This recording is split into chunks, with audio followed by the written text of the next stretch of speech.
2 Kings chapter 24, verse 20b through chapter 25, verse 30. Zedekiah rebelled against the king of Babylon. And in the 9th year of his reign, in the 10th month, on the 10th day of the month, King Nebuchadnezzar of Babylon came with all his army against Jerusalem and laid siege to it. They built siege works against it all around. So the city was besieged until the 11th year of King Zedekiah. On the 9th day of the 4th month, the famine became so severe in the city that there was no food for the people of the land. Then a breach was made in the city wall. The king, with all the soldiers, fled by night by the way of the gate between the two walls, by the king's garden, though the Chaldeans were all around the city. They went in the direction of the Arabah. But the army of the Chaldeans pursued the king and overtook him in the plains of Jericho. All his army was scattered, deserting him. Then they captured the king and brought him up to the king of Babylon at Riblah, who passed sentence on him. They slaughtered the sons of Zedekiah before his eyes, then put out the eyes of Zedekiah. They bound him in fetters and took him to Babylon. In the 5th month, on the 7th day of the month, which was the 19th year of King Nebuchadnezzar, king of Babylon, Nebuzaradan, the captain of the bodyguard, a servant of the king of Babylon, came to Jerusalem. He burned the house of the Lord, the king's house, and all the houses of Jerusalem. Every great house he burned down. All the army of the Chaldeans who were with the captain of the guard broke down the walls around Jerusalem. Nebuzaradan, the captain of the guard, carried into exile the rest of the people who were left in the city, and the deserters who had defected to the king of Babylon, all the rest of the multitude.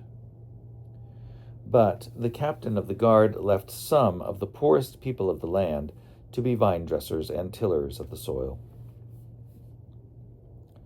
The bronze pillars that were in the house of the Lord, as well as the stands and the bronze sea that were in the house of the Lord, the Chaldeans broke in pieces and carried the bronze to Babylon. They took away the pots, the shovels, the snuffers, the dishes for incense, and all the bronze vessels used in the temple service, as well as the fire pans and the basins. What was made of gold, the captain of the guard took away for the gold, and what was made of silver for the silver. As for the 2 pillars, the one sea, and the stands that Solomon had made for the house of the Lord, the bronze of all these vessels was beyond weighing. The height of the one pillar was 18 cubits, and on it was a bronze capital. The height of the capital was 3 cubits. Lattice work and pomegranates, all of bronze, were on the capital all around. The 2nd pillar had the same, with the lattice work. The captain of the guard took the chief priest, Seraiah, the 2nd priest, Zephaniah, and the 3 guardians of the threshold. From the city he took an officer who had been in command of the soldiers and 5 men of the king's council who were found in the city, the secretary who was the commander of the army who mustered the people of the land, and 60 men of the people of the land who were found in the city. Nebuzaradan, the captain of the guard, took them and brought them to the king of Babylon at Riblah. The king of Babylon struck them down and put them to death at Riblah in the land of Hamath. So Judah went into exile out of its land. He appointed Gedaliah, son of Ahikam, son of Shaphan, as governor over the people who remained in the land of Judah, whom King Nebuchadnezzar of Babylon had left. Now when all the captains of the forces and their men heard that the king of Babylon had appointed Gedaliah as governor, they came with their men to Gedaliah at Mizpah, namely Ishmael, son of Nethaniah, Johanan, son of Kareah, Seraiah, son of Tanhumeth, the Netophathite, and Jazaniah, son of the Maacatite.